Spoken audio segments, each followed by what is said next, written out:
দর্শক, আমরা বাংলাদেশে দেখেছিলাম ভারতীয় হাইকমিশন অভিমুখে যাত্রা, সেই যাত্রা মিছিল, সেই মিছিল ঠেকিয়ে দিয়েছিল পুলিশ। রামপুরা থেকে শুরু হওয়া মিছিলকে ঢাকায় ঠেকিয়ে দেওয়া হয়েছিল বাড্ডাতে। সেখানে অনেক রকমের কথা বলা হয়েছিল ভারতীয় দূতাবাসের বিরুদ্ধে, ভারতের বিরুদ্ধে। অতি উৎসাহী কেউ কেউ ভারতীয় দূতাবাসের ইট খসিয়ে নেবে এরকম কথাও বলতে আমরা শুনেছিলাম। এরপর রাজশাহীতে ঘটে দূতাবাস অভিমুখে যে বিক্ষোভ, সেই বিক্ষোভের পরে আমরা দেখেছি খুলনা এবং চিটাগাংয়েও একই অবস্থা হয়েছে। এবং চিটাগাংয়ে ওসমান হাদি মৃত্যুর ওই রাতে চিটাগাংয়ের সহকারী হাইকমিশন অফিস হামলা করতেও আমরা দেখেছি ইট পাটকেল ছোড়া। যদিও পুলিশ, চিটাগাং পুলিশ কমিশনার বলেছেন যে এটাকে আমি হামলা বলবো না, বিচ্ছিন্ন কিছু ইট পাটকেল ছোড়া হয়েছে। বাংলাদেশ সরকার এই ব্যাপারগুলোতে তাদের মতো করে প্রতিক্রিয়া জানিয়েছে। এবার শুরু হয়েছে ভারতে বাংলাদেশের পাল্টাপাল্টি অবস্থান। এবার দেখছি ভারতের জনগণের। দিল্লিতে বাংলাদেশ হাইকমিশনের সামনে হয়েছে বিক্ষোভ, ব্যাপক প্রতিবাদ জানাচ্ছে এবার বাংলাদেশ সরকার। এর আগে বাংলাদেশে সংগঠিত ব্যাপারগুলো নিয়ে এবং তারও আগে শহীদ মিনারে হাসনাত আবদুল্লাহ চিকেন নেক না সেভেন সিস্টার আলাদা করে ফেলার যে হুমকি, সেই হুমকির প্রেক্ষাপটে ভারতীয় পররাষ্ট্র মন্ত্রণালয় তীব্র প্রতিক্রিয়া ব্যক্ত করেছিলেন। জবাবে আমাদের পররাষ্ট্র উপদেষ্টা বলেছিলেন যে হাসনাত আবদুল্লাহ সরকারের কেউ নয়, সুতরাং তার বক্তব্যের প্রতিক্রিয়া যেভাবে ভারত দেখাচ্ছে সেটার ব্যাপারে আমাদের কিছু বলার নেই। যদি সরকারের কেউ এটা বলতো তাহলে আমরা বক্তব্য দিতাম। এখন ভারতে কি ঘটলো, ভারতে আজকে কি ঘটলো এবং আমাদের পররাষ্ট্র উপদেষ্টা এবার কি বলছেন চলুন একটু জেনে দেখি। সাথে ভারতও কি বলছে, বাংলাদেশে আর কি কি হলো, এই হওয়া পাল্টা হওয়া এটাই অব্যাহত থাকবে কিনা সেগুলো একটু বিশ্লেষণ করে বোঝার চেষ্টা করবো এই ভিডিওতে। বলছিলাম, ভারতে বাংলাদেশ হাইকমিশন অফিসের সামনে বিক্ষোভ সমাবেশ হয়েছে। 20-25 জনের একটা দল, যেটাকে বিচ্ছিন্নতাবাদী চরমপন্থী বলছে বাংলাদেশ সরকার, তারা বাংলাদেশ হাইকমিশনের সামনে বিক্ষোভ করেছে। ভারতীয় কর্তৃপক্ষ যে কথা বলছে তার বিপরীত কথা বলছে বাংলাদেশ। এর আগেও আমরা দেখেছি যে বাংলাদেশ যে কথা বলেছিল ভারত তার বিপরীত কথা বলেছিল, এবং ভারত যেটা বাংলাদেশের সংগঠিত ব্যাপার নিয়ে ভারত যেটা বলেছিল তারও বিপরীত কথা বাংলাদেশ সরকারকে বলতে শুনেছিলাম। তার মানে দুই দেশই শুধুমাত্র বিপরীতমুখী কথাবার্তার মধ্যেই রয়েছে। সমস্যা সমাধানের ব্যাপারে দুই দেশ কতটা আমরা সক্রিয় সেই ব্যাপারে বোধহয় সন্দেহ থেকেই যাচ্ছে। কি ঘটলো ইন্ডিয়াতে এবং আমাদের পররাষ্ট্র উপদেষ্টা কি বলছেন? প্রথম আলোর শিরোনামটা দেখলেই সেটা বোঝা যায়। দিল্লিতে বাংলাদেশ হাইকমিশনের সামনে বিক্ষোভ, চরমপন্থীরা ওই এলাকার মধ্যে আসতে পারবে কেন? পররাষ্ট্র উপদেষ্টার প্রশ্ন।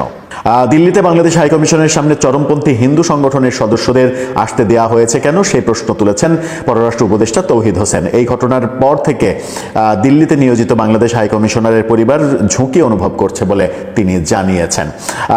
ঠিক এমনটা প্রতিক্রিয়া আমরা দেখেছিলাম চট্টগ্রামে সহকারী হাইকমিশনের অফিসে যখন ইটপাটকেল ছোড়া হলো, আক্রমণ করার চেষ্টা করা হলো। ইটপাটকেল ছোড়া তো আক্রমণই বলা যায়।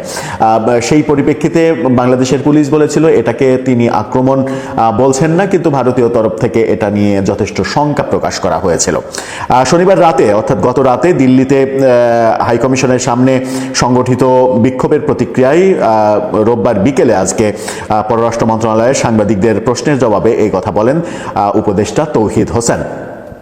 তিনি বলেন, দিল্লিতে কূটনৈতিক এলাকার ভেতরে বাংলাদেশ মিশনের অবস্থান খুবই নিরাপদ স্থানে। সেখানে হিন্দু চরমপন্থীরা ওই এলাকার মধ্যে আসতে পারবে কেন? তাহলে তাদের আসতে দেয়া হয়েছে এমন ঘটনা প্রত্যাশিত নয়। তিনি বলছেন যে সরকার তাদেরকে আসতে দিয়েছে। গতকাল রাতে ভারতের রাজধানী দিল্লিতে অখণ্ড হিন্দু রাষ্ট্র সেনার ব্যানারে বাংলাদেশ হাইকমিশনের সামনে বিক্ষোভ করে একদল। প্রায় 20 মিনিটে ব্যানার নিয়ে তারা বাংলাদেশ হাউসের সামনে অবস্থান করে এবং বাংলাদেশের বিরুদ্ধে নানা স্লোগান দেয়। এ সময় 20 থেকে 25 জনের ওই বিক্ষোভকারীরা ভারতে নিযুক্ত বাংলাদেশের হাইকমিশনার রিয়াজ হামিদুল্লাহকে হুমকিও দেয়। তৌহিদ হোসেন বলেন তারা 20-25 জনের দল, হিন্দু চরমপন্থী 25 বা 30 জনের একটা দল এত দূর পর্যন্ত আসতে পারবে কেন? এটা একটা সেন্সিটিভ এলাকার মধ্যে তাদের আসতে দেওয়া হয়েছে, তাহলে নর্মালি তাদের আসতে পারার কথা না। তারপর তারা হিন্দু নাগরিককে হত্যার প্রতিবাদে স্লোগান দিয়ে চলে গেছে, তা কিন্তু নয়, আরও অনেক কিছু বলেছে। অর্থাৎ তারা ওই যে বাংলাদেশে ময়মনসিংহের ভালুকায় যে দীপু দাসকে পুড়িয়ে মারা হয়েছে সেই ঘটনার বিরুদ্ধে স্লোগান দিয়েছে। পররাষ্ট্র উপদেষ্টা বলছেন যে আমাদের যিনি রাষ্ট্রদূত তাকে হত্যার হুমকিও দিয়েছে তারা। আমাদের পররাষ্ট্র উপদেষ্টা বলছেন যে তাদেরকে বাংলাদেশ হাইকমিশনের সামনে ভারত সরকারই আসতে দিয়েছে। ভারত সরকারের আসতে দেয়া এটা কতটা যৌক্তিক, এই প্রশ্ন আসতে পারে যখন আমরা দেখেছি বাংলাদেশে 18 তারিখে রাতে চট্টগ্রাম হাইকমিশনে কিন্তু একদল উগ্র গোষ্ঠী তারা কিন্তু আক্রমণ করতে চেয়েছিল এবং ইট পাটকেল ছুড়েছিল, গেটে প্রচুর ইট ছোড়া হয়েছিল, সেই ভিডিও সামাজিক যোগাযোগ মাধ্যমে ছড়িয়ে পড়েছিল। তাহলে এখানে প্রশ্ন আসবে, বাংলাদেশ সরকার কি তাদের যেতে দিয়েছিল? বাংলাদেশ সরকার কি তাদেরকে আমন্ত্রণ জানিয়েছিল? এই প্রশ্নটা আসবে, এই প্রশ্নটা আসছে এবং ভারতীয় কর্তৃপক্ষের জবাবের মধ্যেই আসছে। কি বলছেন ভারতীয় কর্তৃপক্ষ? জাগো নিউজ 24 এর এই শিরোনামটা দেখলেই বুঝতে পারবেন। সেখানে বলা হচ্ছে দিল্লিতে বিক্ষোভ, বাংলাদেশ হাইকমিশনের নিরাপত্তা লঙ্ঘনের চেষ্টা হয়নি ভারতের দাবি। ভারতের এই দাবি বাংলাদেশ সরকার প্রত্যাখ্যান করেছে। বাংলাদেশ সরকার যখন প্রত্যাখ্যান করেছে ভারতের এই দাবি, তখন আমরা আজকে দেখছি জাগপার সভাপতি রাশেদ প্রধান তিনি বাংলাদেশের পতাকা নিয়ে ভারতীয় দূতাবাসে ঘৃণা জানাতে একক পদযাত্রায় গিয়েছেন। সেই শিরোনামটা পত্রিকা দেখে নিন। তিনি যাচ্ছেন ভারতে, যখন এই কাজটা হলো এবং বাংলাদেশ সরকার যখন প্রতিবাদ করছে তখনও এই জাগপার নেতা ভারতীয় দূতাবাস অভিমুখে রওনা দিয়েছেন ভারতের দূতাবাসকে ঘৃণা জানাতে। তার মানে দুই দেশেই জনগণের পর্যায়ে ব্যাপারগুলো চলছে, জনগণের পর্যায়ে ব্যাপারগুলো চলছে এবং সেটা বাংলাদেশে অতিমাত্রায় বেশি হয়েছে। ভারতে একবার হওয়ার ঘটনা দেখলাম, বাংলাদেশে ঘটনাগুলো হওয়ার পরিপ্রেক্ষিতে বাংলাদেশে কিন্তু ঢাকায় দূতাবাস অভিমুখে যে রওনা সেই মিছিল, এবং সেই মিছিলে বেশ খারাপ খারাপ কথা আমরা শুনেছি। ভারতীয় দূতাবাসের ইট খসিয়ে নেওয়ার কথা বলা হয়েছে, যদিও বাংলাদেশ সরকার বারবারই বলেছে যে এটা সরকার কখনোই করতে দেয়নি, সরকার বাধা দিয়েছে। এরপরে রাজশাহীতে, খুলনাতে, চট্টগ্রামে একই রকমের ঘটনা আমরা দেখেছি। বাংলাদেশ সরকার যখন বলছে যে এটা বাংলাদেশ সরকার করতে দেয়নি, ভারতীয় সরকারও বলছে ভারতের সরকার এটা করতে দেয়নি। ভারতের সরকারের ওই বলার বিপরীতে বাংলাদেশ সরকার বলছে তারা এমনি এমনি যেতে পারেনি, ভারত সরকার তাদেরকে যেতে দিয়েছে।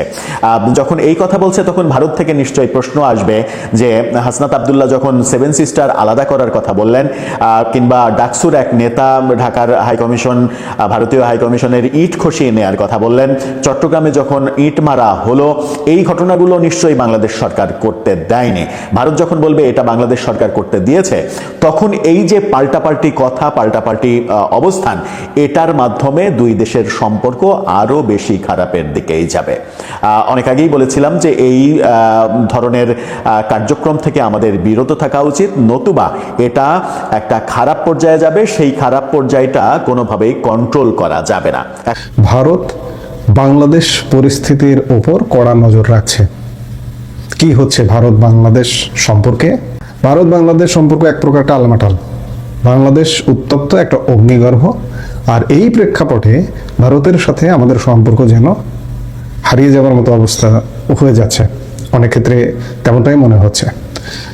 বাংলাদেশের সংখ্যালঘু নির্যাতন এবং বিভিন্ন পরিস্থিতি, সার্বিক এই মুহূর্তের পরিস্থিতি নিয়ে ভারত সরকারের পররাষ্ট্র মন্ত্রণালয়, পররাষ্ট্র মন্ত্রণালয়ের মুখপাত্র রণধীর জয়সওয়াল আজকে একটি বিবৃতি দিয়েছে এবং সেই বিবৃতিতে বিদেশ মন্ত্রক জানিয়েছে ভারত বাংলাদেশের পরিস্থিতির উপর কড়া নজর রাখছে। সেখানকার প্রশাসনের সঙ্গে যোগাযোগ রাখা হয়েছে। সংখ্যালঘুদের নিরাপত্তা নিয়ে আমরা যে উদ্বিগ্ন, সে কথাও বাংলাদেশের প্রশাসনকে জানানো হয়েছে। যারা নৃশংসভাবে দীপু দাসকে হত্যা করেছে, অবিলম্বে তাদের বিরুদ্ধে কঠোর পদক্ষেপের পাশাপাশি বিচারের আওতায় আনার আবেদন জানানো হয়েছে। আপনারা জানেন যে গত বৃহস্পতিবারে বাংলাদেশের ময়মনসিংহের ভালুকায় একজন সংখ্যালঘু সম্প্রদায়ের এক ভাইকে, দীপু চন্দ্র দাসকে নির্মমভাবে হত্যা করে ঝুলিয়ে আগুনে পুড়িয়ে দেওয়া হয়েছে। ভারত তার প্রতিক্রিয়া জানালো এবং বিশেষ করে বাংলাদেশে মিথ্যা প্রপাগান্ডার বিরুদ্ধেও ভারত প্রতিক্রিয়া জানিয়েছে আজকে এই বিবৃতিতে। বাংলাদেশে আসলে এই যে দীপু দাস হত্যাকাণ্ডের প্রেক্ষিতে সেই অর্থে কোনো প্রতিক্রিয়া ক্রিয়া বা সেই অর্থে কিছু ছিল না। বৃহস্পতিবারে ঘটনা ঘটবার পরেও বাংলাদেশে কোনো প্রতিক্রিয়া ছিল না, কিন্তু ভারতবাসী প্রতিক্রিয়া ব্যক্ত করতে ছাড়েনি। গতকাল রাতে দিল্লিতে অখণ্ড হিন্দু রাষ্ট্র সেনার একটা ব্যানার প্ল্যাটফর্ম যেটি বলুন না কেন, সেই ব্যানারে গতকাল দিল্লিস্থ বাংলাদেশ হাই কমিশনের সামনে 20-25 জন যুবক বা তরুণ কয়েকটি গাড়ি নিয়ে গিয়ে হাজির হয়ে সামনে বিক্ষোভ করেছে। এবং এই বিক্ষোভটাকে বাংলাদেশের কোনো কোনো গণমাধ্যম মিসলিড করেছে। ভারতীয় পররাষ্ট্র মন্ত্রণালয়ের বিবৃতিতে এর প্রতিবাদও করা হয়েছে। সংখ্যালঘু হিন্দু যুবক দীপুচন্দ্র দাসকে নৃশংস হত্যায় অপরাধীদের বিরুদ্ধে দ্রুত কড়া পদক্ষেপের বার্তা দেওয়া হয়েছে বিদেশ মন্ত্রকের তরফে। পাশাপাশি বাংলাদেশের সংবাদ মাধ্যমে মিথ্যাচার উড়িয়ে দিল্লিতে বাংলাদেশের দূতাবাসের নিরাপত্তা নিয়েও বার্তা দেওয়া হয়েছে ভারতের তরফ থেকে। ইনকিলাব মঞ্চের মুখপাত্র শরীফ ওসমান হাদির মৃত্যুকে কেন্দ্র করে পুরো বাংলাদেশ এখনো পর্যন্ত জ্বলছে। নৃশংসভাবে হত্যা করা হয়েছে সংখ্যালঘু হিন্দু যুবক দীপু দাসকে। এরই মাঝে বাংলাদেশের সংবাদ মাধ্যমের তরফে গুজব ছড়ানো হয় দিল্লিতে আক্রান্ত হয়েছে বাংলাদেশের দূতাবাস। গোটা ঘটনা নিয়ে রবিবার একটি বিবৃতি জারি করেছে দিল্লির বিদেশ মন্ত্রকের দপ্তর, যেখানে বলা হয়েছে বাংলাদেশি সংবাদ মাধ্যমের সেই বিভ্রান্তিমূলক প্রচার আমাদের নজরে এসেছে, কিন্তু সত্যিটা হলো দীপুচন্দ্র দাসের হত্যা ও বাংলাদেশে সংখ্যালঘুদের নিরাপত্তার দাবিতে 20 ডিসেম্বর দিল্লিতে বাংলাদেশ দূতাবাসের সামনে বিক্ষোভ দেখাচ্ছিল 20-25 জন যুবক। যদিও তারা কোনো রকম আক্রমণ বা নিরাপত্তা নিয়ে উদ্বেগ তৈরির চেষ্টা করেনি। ঘটনাস্থলে মোতায়েন পুলিশ কর্মীরা অল্প সময়ের মধ্যেই এই বিক্ষোভকারীদের ছত্রভঙ্গ করে দেয়। ভিয়েনা কনভেনশন অনুযায়ী ভারত দূতাবাসের নিরাপত্তা নিশ্চিত করতে প্রতিশ্রুতিবদ্ধ। এর পাশাপাশি বাংলাদেশের সংখ্যালঘুদের নিরাপত্তা নিয়ে উদ্বেগ প্রকাশ করে বিদেশ মন্ত্রক জানিয়েছে ভারত বাংলাদেশের পরিস্থিতির উপর কড়া নজর রাখছে। এই সার্বিক বিষয়ে যখন দিল্লি একটি বিবৃতি দিচ্ছে যে বাংলাদেশ হাই কমিশন দিল্লি, সেখানে কোনো অনাকাঙ্ক্ষিত ঘটনা ঘটেনি, ঘটবার আগে বিক্ষোভ হয়েছে এটি বলেছে। গুজব নিয়েও বলেছে বাংলাদেশের গণমাধ্যমে। সম্পর্কটা আসলে ভালো যাচ্ছে না।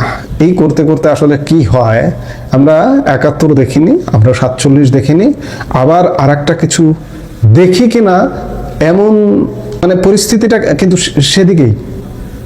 আমি হয়তো এই কথাগুলো বলি অনেকের বিশ্বাস হবে না, কিন্তু আমরা পরিস্থিতিগুলো সেদিকেই দেখছি। দিল্লির বিবৃতির পরে বাংলাদেশের পররাষ্ট্র মন্ত্রণালয় একটা, বিশেষ করে পররাষ্ট্র মন্ত্রণালয়ের উপদেষ্টা তৌহিদ হোসেন একটা পাল্টা বক্তব্য দিয়েছেন বা বিবৃতি দিয়েছেন।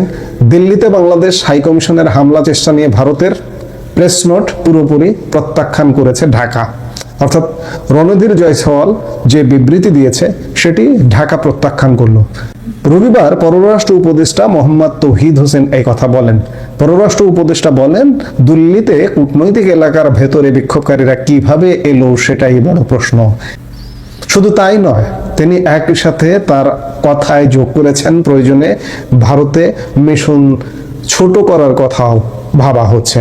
অর্থাৎ দিল্লি ব্যবস্থা নেবার আগে যেন বাংলাদেশ ব্যবস্থা নিতে চাইছে বা নিতে যাচ্ছে, মিশন ছোট করবে।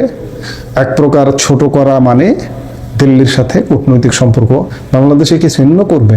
অবস্থাটা কি সেদিকেই যাচ্ছে? ছিন্ন করে কি হবে? কোন দিকে যাচ্ছে?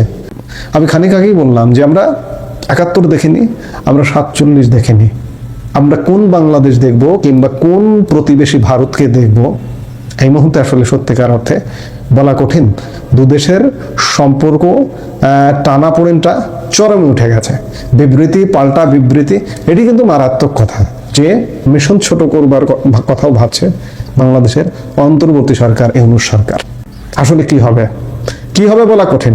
কি হবে, কি হতে যাচ্ছে আমরা দেখছি, আমরা দেখতে থাকি যে কি ঘটতে যাচ্ছে।